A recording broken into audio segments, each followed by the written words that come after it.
देखिए सबसे पहले तो साइड बार के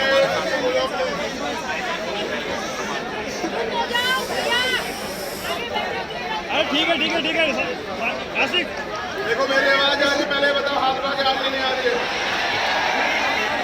अब मेरी एक और जरूरी दरखास्त सुनिए आप लोग, अगर माइक खराब हुआ बीच में मैं नहीं बोल पाया तो मैं दोबारा आऊंगा।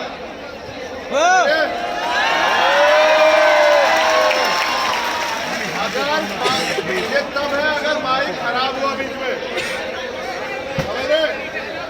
चले मैं अपनी बात चल गया। जो लोग नहीं सुन पा रहे फोन में लाइव सुन ले, जो लोग लाइव कर रहे हैं मदद करा दें। जय भीम। देखिए सबसे पहले तो आप सब लोगों को बहुत बहुत मुबारकबाद। हमने अब तक इतिहास में जलियांवाला बाग सुना था, अब पूरी दुनिया ने शाहीन बाग सुना है। और मैं मुबारकबाद देता हूं उन सब लोगों को जो इस आंदोलन में किसी भी तरह से मदद कर रहे हैं। मैं अब जो बोलूंगा वो बोलूंगा जो मेरा दिल कह रहा है। देखिए ये हमारा नॉन पॉलिटिकल आंदोलन है, इसमें राजनीतिक लोग नहीं है। हमें चाहिए कि हम इसे इतना ताकत है कि पूरी दुनिया में ये पैगाम जाए कि आंदोलन, वो आंदोलन जो निजाम बदल देते कैसे होते ये तस्वीर बने, क्योंकि ऐसे आंदोलन बार बार नहीं होते। सबसे पहले और फिर दोबारा से आप लोगों को दिल की गहराई से बहुत बहुत शुक्रिया कि आप लोग 37 दिन हो चुके हैं, 37 दिन हो चुके हैं। आपने सरकार को बताया कि जब सच्चे और ईमानदार लोग सड़क पे आते हैं तब क्या होता है, ये आपने सरकार को बता दिया। भैया आप लोग मत बोलो यार, बीच में आवाज आ रही है, आप लोग शांत रहो, आप लोग मत बोलो ना, आवाज आ रही है।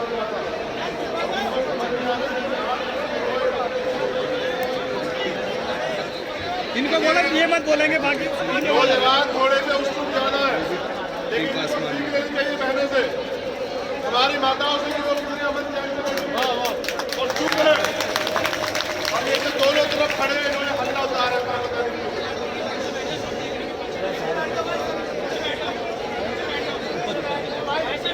मैं जब जेल गया फिर चली गई, अब भी नहीं आ रही है। इधर वाले लोग जो है वो ठीक कर रहे, हो जाएगी हो जाएगी। आप हजरात कम से कम मेरी रिक्वेस्ट है कि मुझे इधर की तरफ बात करने दें। देखिए मैं जब पहली बार यहाँ आया था ना तो ये टेंट नहीं था, ये तरपाल नहीं पड़ी थी, लेकिन ये जो भीड़ है ये सब लोग यही मौजूद थे। और मैं जानता हूं, मैं जब तिहाड़ में था मैं जानता हूं कि टेम्परेचर क्या था। दिल्ली ने 112 साल का रिकॉर्ड तोड़ा, सर्दी ने 112 साल का रिकॉर्ड तोड़ा, लेकिन आपके हौसलों के सामने 112 साल का रिकॉर्ड भी नहीं करता।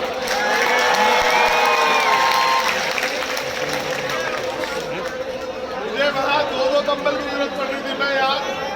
मैं ये सोच रहा था कि कैसे आप लोग कैसे वहां इस आंदोलन को और आगे बढ़ा रहे होंगे, लेकिन ये भरोसा भी था रोज अखबार में पढ़ के। जब रोज अखबार आता था तो ये बेचैनी रहती थी क्या खबर आई है, कहीं प्रशासन ने हमारे लोगों को सत्ता के भगा हटा तो नहीं दिया, कहीं प्रशासन ने हमारी बहनों पर लाठीचार्ज तो नहीं कर दिया। अगर आपकी ईमानदारी, आपकी सच्चाई, आपकी मेहनत की वजह से आज कम से कम 1000 साल हो चुके हैं देश में, 1000 साल बाद, और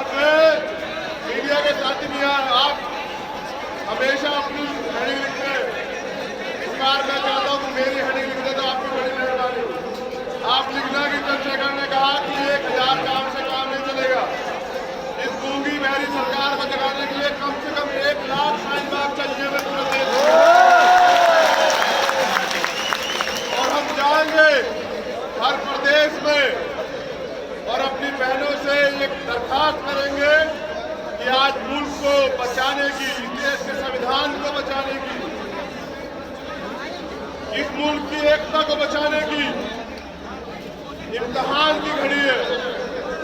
तो जबकि ये कहना नहीं चाहिए क्योंकि ये जिम्मेदारी पहले हमारी है, लेकिन हम अपनी बहनों को दरखास्त करेंगे कि वो आए और जो भी बाग वहाँ सूखा उसे हरा भरा कर दे, इसे साइड बाग बना दे। बात कीजिए, पहले भी हमने जन आंदोलन से गोरे अंग्रेजों को भगाया था गोरे अंग्रेजों को जन आंदोलन से, और आने वाले समय में हम काले अंग्रेजों को भी यहाँ पर भगाएंगे। मैं एक बात आप लोगों से शेयर करना चाहता हूँ, इजाजत है?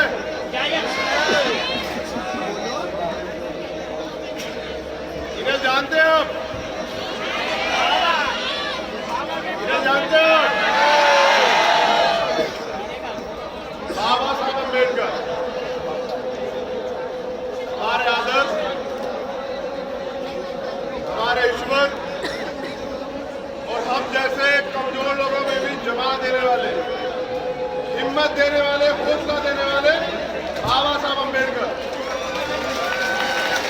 और ये जो बात मैं कह रहा हूं उसे बड़ी गौर से सुनना, और पूरी दुनिया को, स्पेशल में भारत की महिलाओं को सुननी चाहिए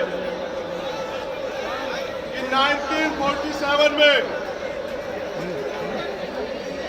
बाबा साहब हिंदू कोड बिल लाए, और हिंदू कोड बिल था कि देश में महिलाओं को बराबर के अधिकार मिले, महिलाओं को पिता की, पति की संपत्ति में बराबर के अधिकार मिले।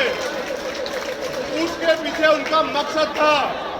उन्होंने कहा कि मुझे संविधान लिखने से भी ज्यादा इस कानून को पास कराने में आनंद आ रहा है। मैं चाहता हूं कानून पास हो। उसके पीछे कोई झूठ का मकसद नहीं था, कोई लालच नहीं था। तो बाबा साहब अम्बेडकर चाहते थे कि ऐसा समय आए कि महिलाएं इस देश का नेतृत्व करें, और आज देखें वो दिन खड़ी आ चुकी है कि शाहीन बाग पूरे मुल्क का नेतृत्व।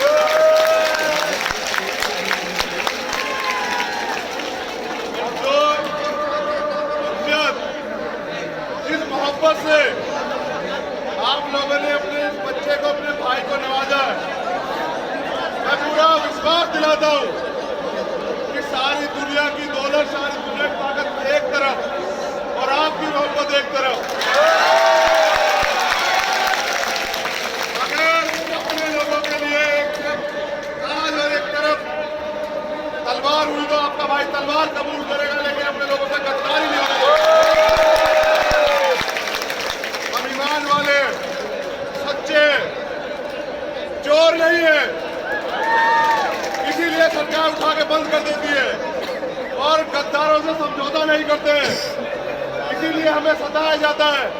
लेकिन मैं यहाँ माननीय वजीर आजम से कहना चाहता हूँ, आप दिल्ली में रहते हैं, आप पूरे दुनिया से मन की बात करते हैं, मेरी बहनों की मन की बात आपको क्यों नहीं सुनाई दे रही?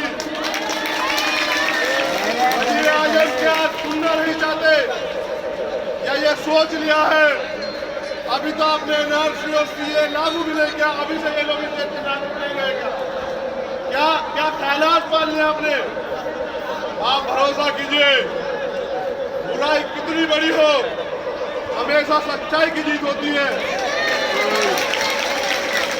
उनको तोड़ने वालों की साजिशें नाकामयाब होगी, उनके मंसूबे नाकामयाब होंगे, और हमारी दुआएं, हमारी मेहनत, हमारी हिम्मत कबूल होगी, और जीत किसकी होगी? जीत इतनी हल्के आवाज में जीत नहीं होगी। अभी भी आनंद लिया, किसकी होगी जीत? जीत होगी इंसानियत की, जीत होगी देश के संविधान की, और जीत होगी भारत की, क्योंकि भारत की यही एक पहचान है। यहाँ अनेकों जाति धर्म के लोग अमन चैन से रहते हैं, और एक दूसरे से जिनसे खून के रिश्ते भी नहीं, उनसे और इसे ही देखने के लिए दुनिया से लोग यहाँ आते हैं कि भारत में ऐसा है क्या। वो इस देश की मिट्टी में जो खुशबू है वो इसलिए है क्योंकि इस देश की मिट्टी में हमारे लोगों का खून है। हमने इस मुल्क को आजाद कराने के लिए हमारे लोगों ने शहीदी दी है। हम अपने लोगों की शहीदी को भूल नहीं सकते, तो वो खुशबू हमें जोड़ के रखती है। वरना जालिम ने तो बार बार कोशिश की तोड़ने की। अब मैं कहना चाहता हूं, क्योंकि CAA पूर्ण रूप से संविधान विरोधी है। मीडिया के लोग बार बार जानना चाहते हैं मेरा इसमें मेरा क्या राय है, तो मैं कह दूं पूरी हिम्मत और पूरे हौसले के साथ कि CAA जैसे काले कानून को जो धर्म के आधार पर बंटवारा करता है, जो मुल्क के कॉन्स्टिट्यूशन की हत्या करता है, जब तक भीम आर्मी और चंद्रशेखर आजाद है ये कानून इस देश में नहीं चलेगा।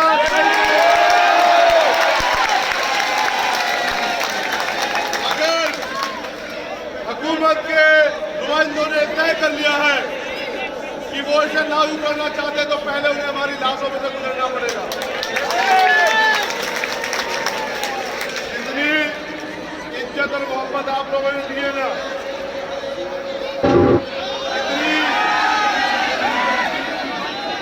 इतनी मोहब्बत के लिए तो मैं 1000 बार कुर्बान हो जाता अगर मुझे पहले पता होता।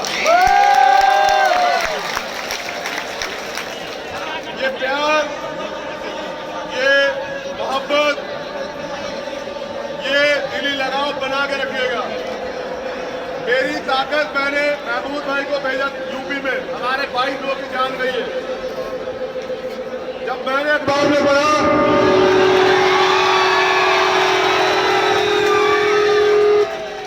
तो मैंने महमूद भाई से कहा कि आपकी जरूरत दिल्ली में नहीं है, आप जाओ यूपी, क्योंकि मैं यहाँ हूँ, वहाँ 22 भाई मार दे गए। आप जाओ उनकी हक की लड़ाई लड़ो। और 23 तारीख को हमारी पिटीशन वहाँ भी लगी थी, उसमें बहस हुई थी। यूपी के जो सरकारी कर्मचारी हैं, जो अधिकारी हैं, उनसे भी जवाब मांगा गया कोर्ट ने। जिन लोगों ने ये गुनाह किया है, ये क्राइम किया है, क्योंकि कानून सबके लिए बराबर है। कल फिर वहाँ हमारी तारीख है, हमें पूरा भरोसा है कि कल हमें वहाँ इंसाफ मिलेगा, कल हमें वहाँ इंसाफ मिलेगा। और वो जो जिन लोगों ने ये कानून को तोड़ा है उनको सजा मिलेगी, वो जेल जाएंगे। मैं चाहता हूँ कि आप लोग कल की उस जो बहस है उसके लिए दुआ करेंगे, नहीं करेंगे? करेंगे या नहीं करेंगे? तो आपकी दुआएं कबूल हो। आमीन। मैं चाहता हूं कि ये दुआ इसलिए कबूल हो क्योंकि ये लड़ाई इंसानियत की है। यहाँ कोर्ट नहीं है, सरकार झूठ की बोल रही है कि मुसलमान विरोध कर रहे हैं। यहाँ कोर्ट नहीं है, उसका क्या मतलब है जो यहाँ नहीं है? मैंने खुद देखा, ये झंडा गवाह है, ये बाइबल गवाह है, ये गवाह है।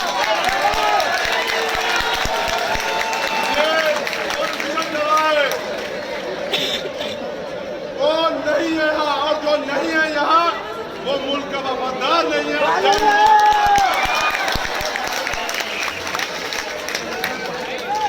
उससे बड़ी नाराजगी है हुकूमत को। हमने पाबंदियां लगाई है, हमें जंजीरों में जकड़ के कह रहे हैं कि तुम्हें आजाद कर दिया है। हमने मानने जाने से कहा कि इतना तो आजाद कर दो कि कम से कम उनकी तकलीफ को जाके देखे जिनका खून है। जिन्होंने हमारे लिए दुआएं की, जिन्होंने आधी रात ठंड में ये दुआ की कि हमारा बच्चा, हमारा भाई बाहर आ जाए, तो कम से कम उनके बीच तो जाने दो। तो जब सरकार और प्रशासन हमारी नहीं सुन रहा था तो न्यायालय ने हमारे सुनी और उन्होंने कहा कि एक बच्चे को उसकी मां से जुदा नहीं किया जा सकता। चंद्रशेखर आजाद है, उसको जाना चाहिए। कल उन्होंने आजादी दी, आज आपका भाई आपके बीच में है। और कल के बाद मेरी जिम्मेदारी है कि मैं पूरे देश में जाके आवाज गई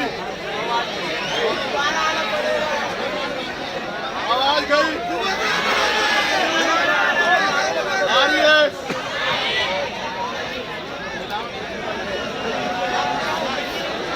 बीच में आएंगे और तरह तरह की बातें करेंगे। मैं ये भी मानता हूँ मीडिया के लोग यहाँ हैं, मुझसे भी पूछा जा रहा था, मुझसे पूछ रहे थे कि तकलीफ हो रही है, रोड ब्लॉक है, दिल्ली की वो गली बताओ जहाँ जाम ना हो, दिल्ली की वो जगह बताओ जहाँ जाम ना हो। मुझे खुद आने में 1.5 घंटा लगा और ये रास्ता तो खुला हुआ है, वेलकम एम्बुलेंस लिखा हुआ है। देखिए तकलीफ समझते, मीडिया के लोग और साथ देंगे ना, लोकतंत्र का चौथा तंत्र साथ देगा, तो आप भरोसा कीजिए कि हुकूमत गलत नहीं कर पाएगी किसी के साथ। मैं मानता हूँ तकलीफें हो सकती है, लेकिन मुझे दिल खोल के बताओ ईमानदारी से, नोटबंदी से ज्यादा तकलीफ है ये? जब नोटबंदी हुई सब लोग लाइन में लगे और वो लोग जो गरीब थे, जो परेशान थे, काम छोड़ के लगे, बच्चों को लेके लगे और स्कूल से लेके सब लोग छोड़ा। हमने भी तो भरोसा किया था माननीय प्रधानमंत्री जी कि आप कह रहे थे कि बदल जाएगा, काला धन वापस आ जाएगा, आप तो झूठे निकले। आपकी हुकूमत ने जितने वादे के सारे झूठे थे। अगर आपको इतना बुरा लग रहा है तो आवाम की आवाज को क्यों नहीं सुनते? ये तो सबसे बड़ी अदालत है। जब ये आवाम कह रही है कि ये कानून वापस लो, तो फिर क्यों इस कानून को लागू करने की जिद कर बैठे हो? देखिए एक बहुत छोटा सा वर्ड है, अहंकार, घमंड, तानाशाही, और मतलब एक है। और सरकार के जो नुमाइंदे हैं, मीडिया के लोग जानते हैं कि मैं किसके बारे में बात कर रहा हूँ। मैं बात कर रहा हूँ माननीय गृह मंत्री जी के बारे में। वो ये कह रहे हैं कि हम एक कदम पीछे नहीं हटेंगे। फिर मैंने अपने आंदोलन को सुना, वो कह रहे हैं हम आधा कदम पीछे नहीं हटेंगे। मैं ये कह रहा हूँ लोकतंत्र की भाषा तो नहीं है कि हम पीछे नहीं हटेंगे, हम आगे नहीं बढ़ेंगे, हम ये नहीं करेंगे, वो नहीं करेंगे। लोकतंत्र तो ये कहता है कि जो जनता चाहती है वो होना चाहिए। क्या जनता चाहती है कि सीए लागू हो? तो मेरी समझ में नहीं आ रहा कि प्रधानमंत्री क्यों नहीं सुन रहे। आप भरोसा कीजिए, मैं यहाँ विश्वास दिलाता हूँ अगले 10 दिन में कम से कम 5,000 सैनिक होंगे देश में अभियान।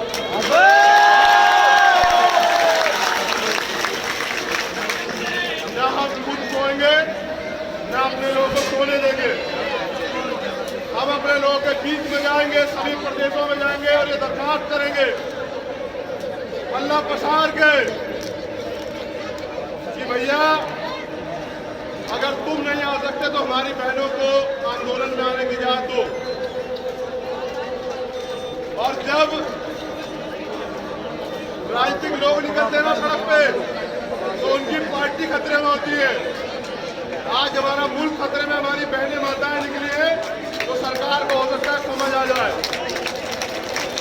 इनको भी थोड़ा सा घमंड है, और ऐसा नहीं कि घमंड दूर भी होते हैं। और मैं तो जीता जागता सबूत हूँ, मैं जीता जागता सबूत हूँ। अभी हमने एक आंदोलन लड़ा था दिल्ली में रघुनाथ मंदिर का, जब तुगलकाबाद में तोड़ दिया गया, हम उसे भी जीते। आज तक हम जिस आंदोलन में गए उसे जीते हैं, चाहे 2 अप्रैल का हो, और हम इस आंदोलन को भी जीतेंगे। अगर हम ये चाहते हैं कि जिन्होंने गलती की है वो अपनी गलती को स्वीकार करके जनता के साथ में गए कि हम इस मुल्क की एकता की, संविधान की सुरक्षा करेंगे। मैं अपनी तकरीर खत्म कर रहा हूँ।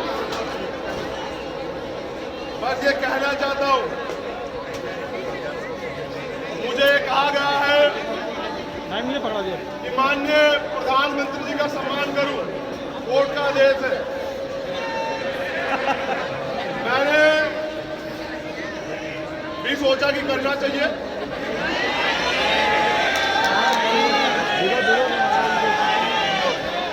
मैंने भी सोचा कि भाई करना चाहिए, प्रधानमंत्री जी हैं, करना चाहिए। फिर सोचा कि क्यों करना चाहिए, तो इसमें याद आया कि संविधान कहता है करना चाहिए, संविधान किसी में, लेकिन जैसे उनके कारनामे हैं ऐसे हिसाब से तो नहीं लगता। तो मैंने उनसे कहा मीडिया के माध्यम से कि मैं प्रधानमंत्री जी का सम्मान करना चाहता हूं, करूंगा, क्योंकि संविधान कहता है, डर के नहीं कह रहा हूं, संविधान के लिए कह रहा हूं। लेकिन माननीय प्रधानमंत्री जी से भी कहे कि वो भी जनता की आवाज को सुने, जनता का सम्मान करे, वो भी इस मुल्क के संविधान का सम्मान करे जिसकी वजह से वो प्राइम मिनिस्टर बने बैठे हैं। अगर वो हुकूमत, उनकी ताकत और एक तरफ ये अकेला, ये आपको जोड़ के भी रखेगा, आपकी सुरक्षा भी करेगा और आपको इंसाफ भी दिलाएगा।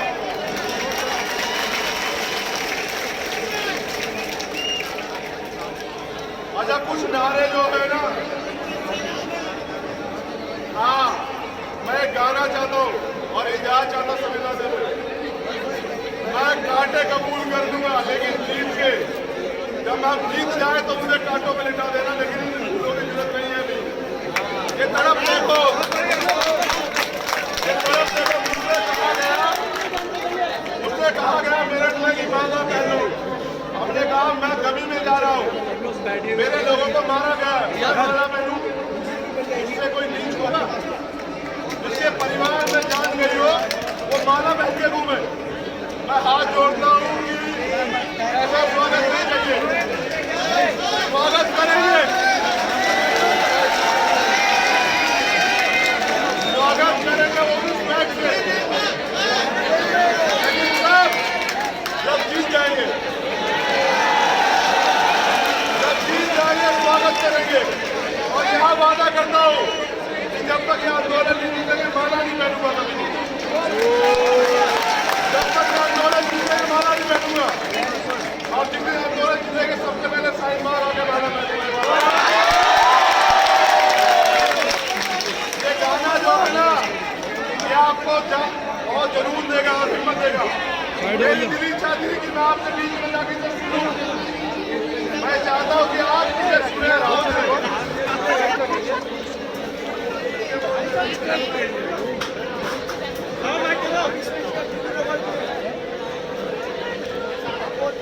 वो गाना इतना स्टार्ट हो, कुछ नारे लगा दे।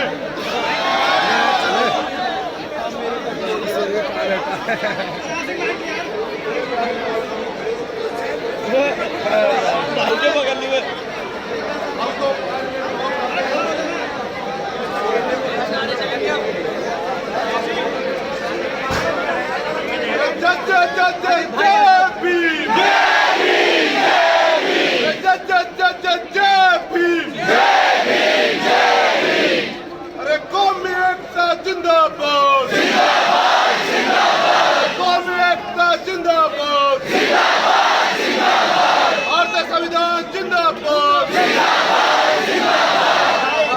जिंदाबाद, भारतीय संविधान जिंदाबाद, जिंदाबाद, जिंदाबाद, जिंदाबाद, जिंदाबाद, हमारा आंदोलन जिंदाबाद, जिंदाबाद, जिंदाबाद, हमारा आंदोलन जिंदाबाद, जिंदाबाद, जिंदाबाद, जय भीम, जय भीम, जय भीम, जय भीम, जय भीम, जय भीम।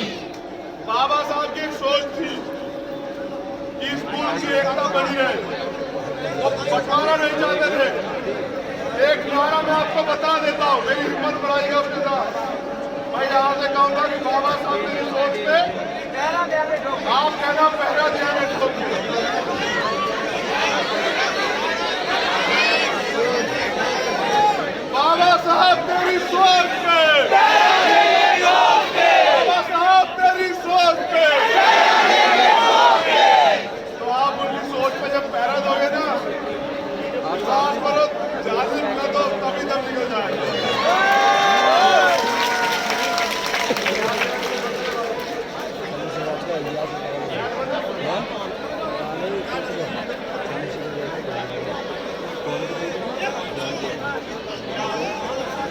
इधर नीचे है ना।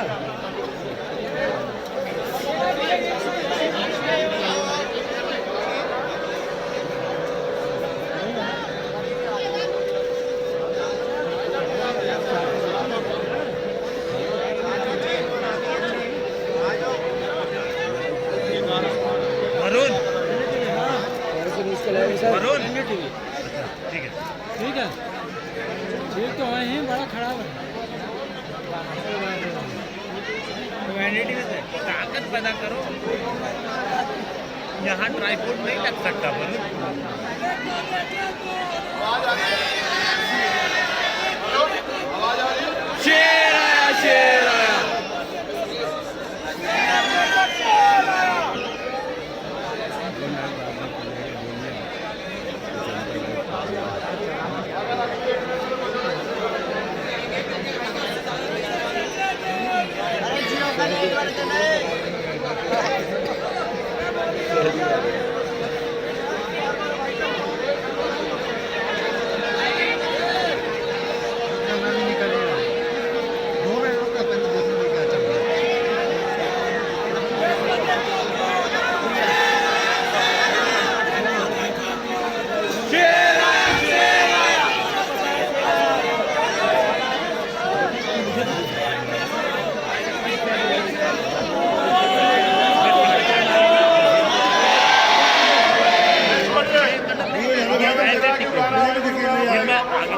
आगे भाई आवाज तो हम एक है। सरफरोशी की तमन्ना